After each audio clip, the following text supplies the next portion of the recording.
BRS boss భరోసా ఇస్తున్నా ఆ పార్టీలో ఫిరాయింపులు ఆగడం లేదు. వరుసగా కారు దిగి కాంగ్రెస్ లో చేరుతున్నారు ఎమ్మెల్యేలు, ఎమ్మెల్సీలు. తాజాగా మరో ఇద్దరు ఆ పార్టీకి షాక్ ఇవ్వనున్నారు. తెలంగాణలో జంపింగ్ల పర్వం కొనసాగుతూనే ఉంది. బీఆర్ఎస్ పార్టీకి వరుస షాకుల మీద షాకులు తగులుతున్నాయి. ఆ పార్టీకి చెందిన కీలక నేతలు, ఎమ్మెల్యేలు, ఎమ్మెల్సీలు అధికార కాంగ్రెస్ పార్టీలో చేరుతున్నారు. కాంగ్రెస్ ఆపరేషన్ ఆకర్ష్ లో భాగంగా గేట్లు తెరవడంతో ఎమ్మెల్యేలు, ఎమ్మెల్సీలు కారు దిగి హస్తంతో జతకడుతున్నారు. కేసీఆర్ భరోసా ఇస్తున్న జంపింగ్స్ మాత్రం కంటిన్యూ అవుతున్నాయి. వాస్తవానికి 7 ఎమ్మెల్యేలు, 8 మంది ఎమ్మెల్సీలు బీఆర్ఎస్ పార్టీకి గుడ్ బై చెప్పి కాంగ్రెస్ పార్టీలో చేరారు.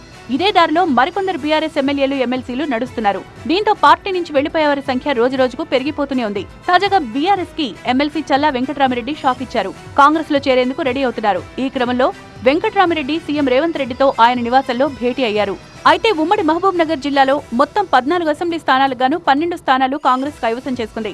మరో 2 చోట్ల బీఆర్ఎస్ అభ్యర్థులు గెలిచారు. ఎమ్మెల్సీ చల్లా వెంకట్రామిరెడ్డి విజయుడితో కలిసి తాను పార్టీ మారేందుకు సిద్ధమైనట్లు సీఎం రేవంత్ రెడ్డితో చర్చలు జరిపినట్లు తెలుస్తోంది. సీఎం మహబూబ్ నగర్ పర్యటనలో కాంగ్రెస్ లో చేరే అవకాశం ఉందనే టాక్ వినిపిస్తోంది.